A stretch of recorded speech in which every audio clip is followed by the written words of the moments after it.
platform is called Studio One. I've written for Clash and the 405 and things like that, but I really wanted to build my own platform for the city of Toronto to highlight artists and, of course, to interview artists that I want to, acts across the world internationally and acts across Canada. Of course, you being one based in Vancouver. So, thank you so much for being on Studio One. That's awesome. Thank you so much for having me. Yeah, it's really cool that you like wanted to start your own thing. I guess I did the same thing, so Yeah, exactly. yeah.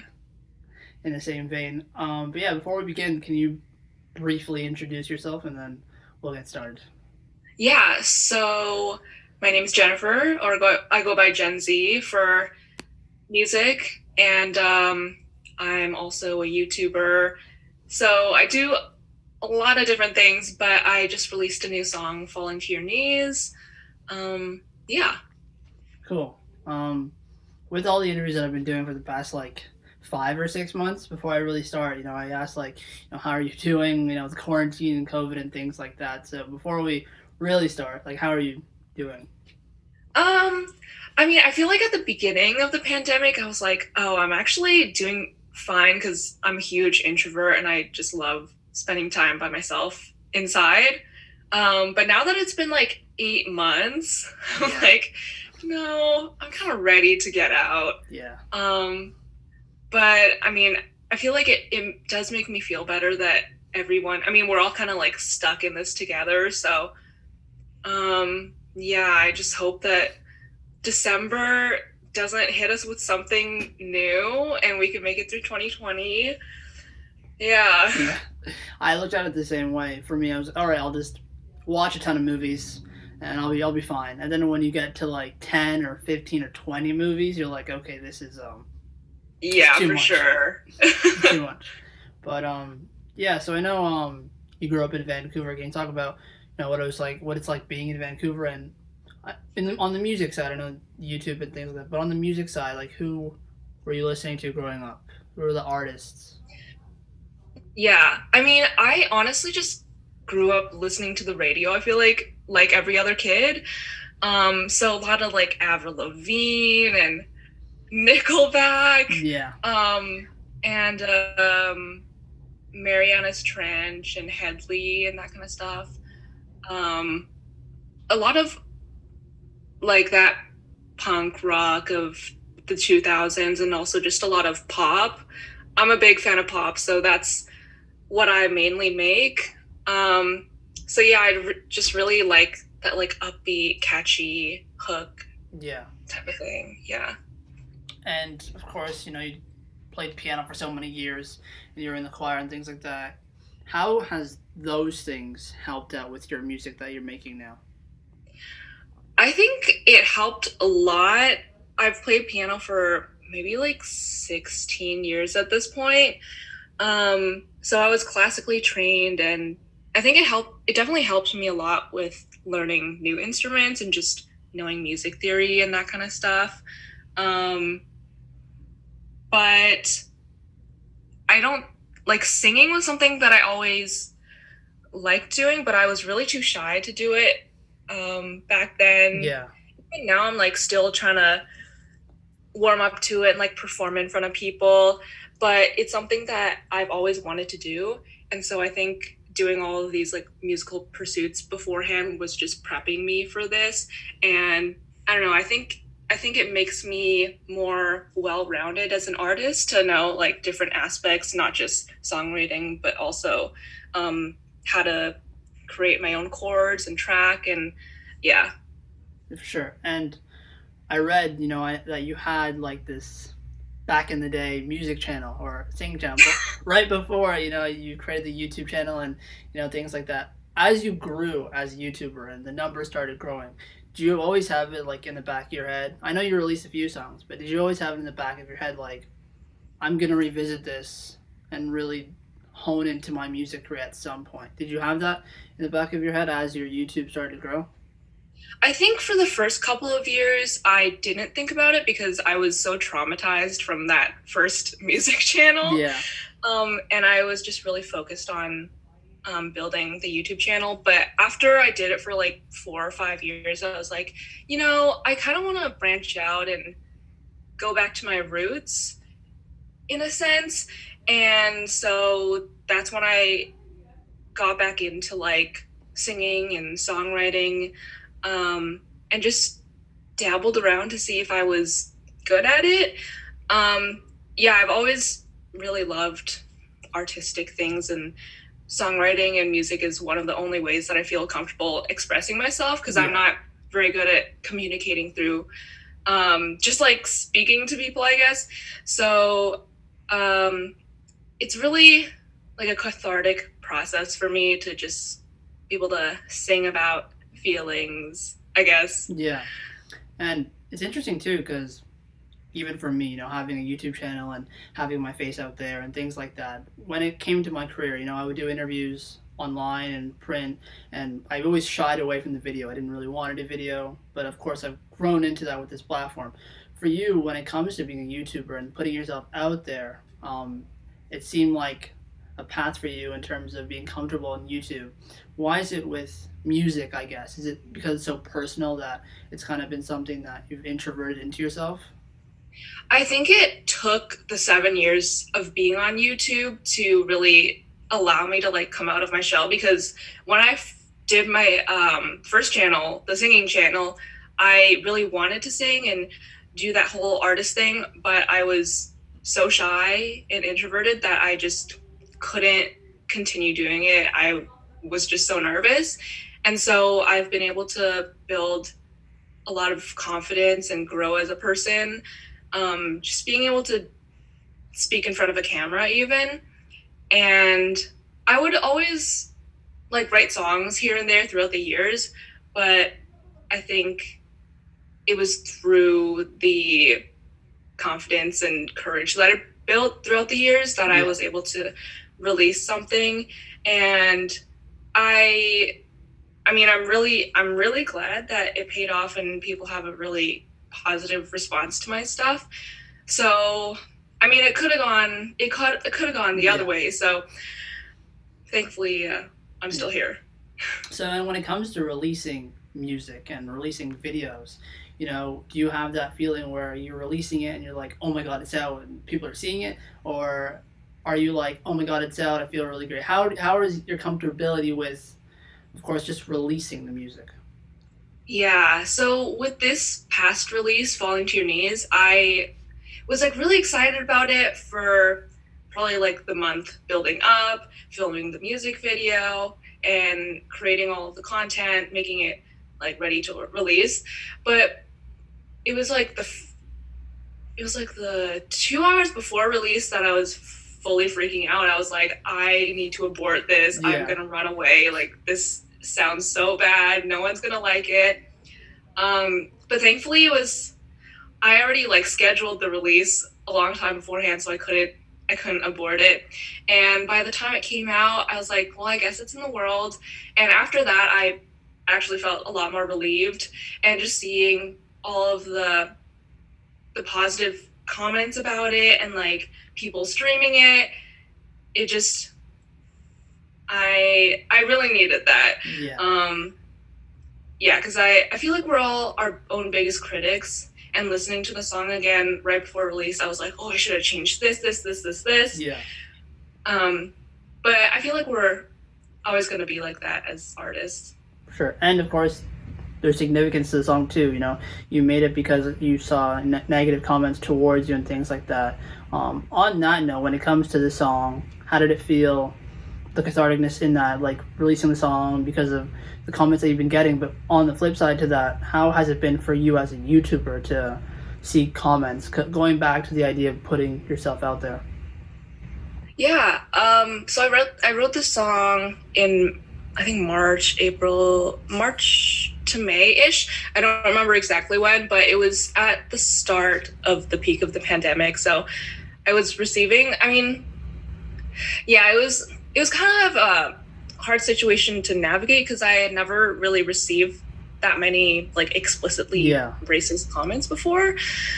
And so I was just trying to like I didn't really know how to navigate that. And so I kind of engaged, which I shouldn't have, but I started arguing with this guy in the comments, and I was getting really frustrated. And eventually I was like, okay, I have to stop responding. And so I like made a quick track on GarageBand, and I was like, let me get out all my thoughts. Yeah. And so, yeah, I guess the song was out of frustration from that, those events, but also it's just, I guess, a compilation of a lot of thoughts that I've had since I was a kid. And yeah, it was just really nice to get out all of my thoughts and ideas about that. And a lot of people related. And I think after knowing the message behind it, people enjoyed it a lot more too.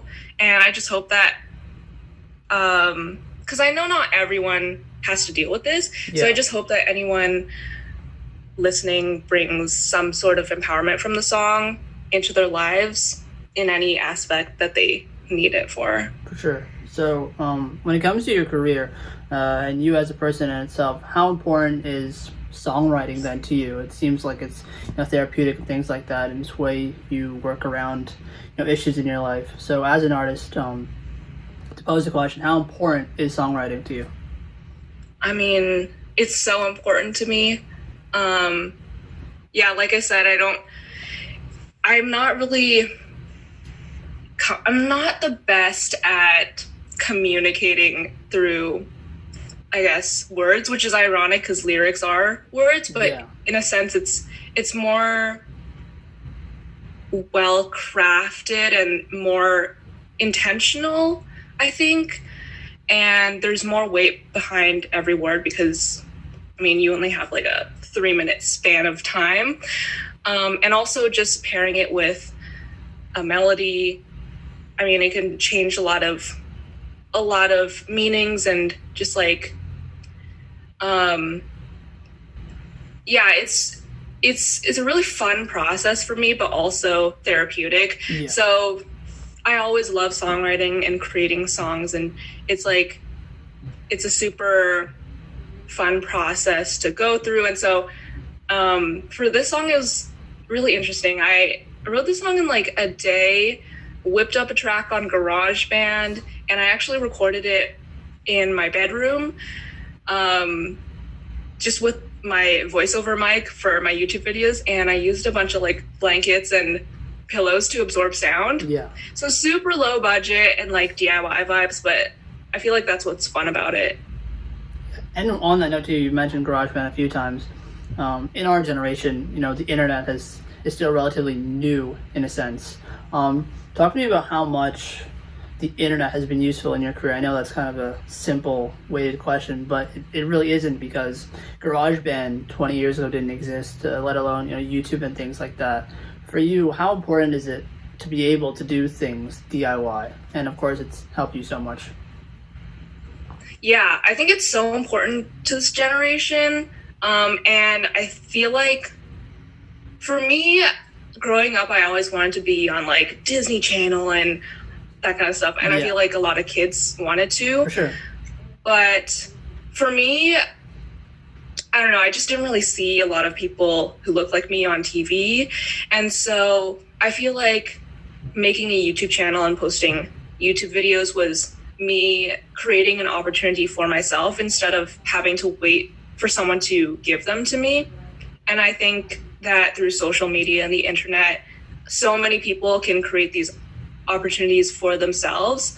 And I think also through quarantine, a lot of people have realized that you can do a lot of things yourself. And yeah, I mean, the internet and social media there's always a bunch of drawbacks and negativity. Yeah. But I think overall it's so crucial to how this generation runs. And I mean, for me, it's been a really positive aspect of my life net positive. Yeah, it's like a conundrum, really, because on one side, you look at social media, you think of all the businesses and careers and things that have been created because of it. But then there's also the drawback with mental health and issues and things like that. So it's definitely not a simple question to answer. Yeah, I mean, social media, I feel like I I think teenagers nowadays growing up with social media, I mean, I couldn't imagine because I kind of grew up with social media. I was like a pre-teen teenager, but everyone now is growing up and they're born into social Yeah, media, and I can't imagine how that's like, and having to be in high school at this yeah, I time. can. Yeah, I mean, I'm only Just 25, but I mean, because I think we were kind of there in terms of we know what it was like before and we know what it's like yeah, during, but I can't imagine what it's like for this to be the reality. It's I know. hmm. But going back to music, and releasing the single is, on the horizon. Do you see yourself, releasing a project, or do you see yourself taking the next steps? I know you've released singles, this new one and previous ones. Do you see yourself taking the next step in terms of having a project, or what? Not to give away too much, of course, but what is the next steps for you? Yeah, have. I'm working on an EP, and I feel like I've been saying this for like 2 years, but because I'm so new to the music world, I never realized how long this music creation process takes. Yeah, So I'm hoping that this will see the light of day soon, and I'm always writing new songs and lyrics and all that kind of stuff. So yeah, an EP, hopefully sometime soon. yeah. Um, Usually when I get like near the end of my interviews, I'll ask like an artist, what do you have for the rest of the year? Maybe there's like tour dates or certain things that are. But of course, with COVID, that I've said this so many times in my interviews, but because of COVID, can't ask that question really anymore. For you in particular, with your YouTube channel and your music career, what's something that you've done that has surprised yourselves in terms of pushing yourself out of comfort zones? Like, is it just releasing a Mm, song? Like, for you in this career, what's something you've done that's been amazing for you, but you never thought you could really do that? that's a really good question. I feel like releasing music in and of itself has been really, I mean, it's not something that I really thought that I would ever do. And it was such a big jump out of my comfort zone. And just being like vulnerable on the internet and talking about my my feelings and stuff. Yeah, Um, and the whole creation process of music, even just like singing in front of producers, filming a music video with a giant crew, because with my YouTube videos, I just film everything myself. It's me in my room. yeah, Um, and so I guess the creation process with a team of people and like trusting my baby in someone else's hands. yeah, But it's also been a really fun and like eye-opening process to be able to create this way and be able to collaborate, and also just, I guess it just made me realize that I can do a lot more than I think I can, and also that I can do whatever I put my mind to. And I feel like if I can do it, anyone can. yeah, for sure. And on a final note, um, in terms of the year that we've had, of course, there's been so many bad things, but I think you touched on it earlier with representation.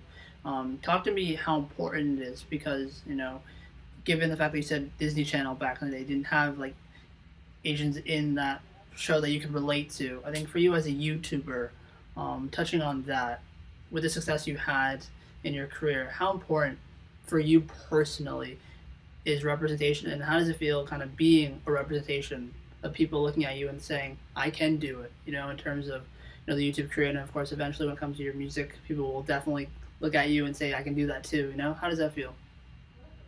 I mean, it feels I mean, I'm honored if people see me that way, and I do hope that people see what I've done and know that they can also create their own opportunities and do all these cool things that they want to do. And it's a really cool feeling to know that people look up to me. And I didn't come into this thinking, oh, I'm gonna be this like representation for Asian girls, and like I was 15 when I started, so I was just like, I want to make YouTube videos. And it was really out of the fact that I craved and like lacked that representation growing up. But that wasn't like the main thing. And I also think it's just important for people to see different types of people in media. And even if I don't like preach about, hey, like representation, this, I think it's already a big thing for people to just like have different types of cultures and colors and backgrounds on screen. Sure. Again, thank you so much for being on Studio One. I think your music is really great, and I'm excited for you to really venture into that field. I think getting out of your comfort zone and doing things you didn't think you could do are the moments in your life when you realize you can do those things. So I'm excited to see where you go from here. Thank you so much for the time you've taken. Thank you so much for having me. Yeah, this was a really great conversation. Thanks. No, same for me too. Again, enjoy the rest of your day, and again, can't wait to see what's next. Thank you. All right, bye. Have a great 2020. You too. Bye. Bye.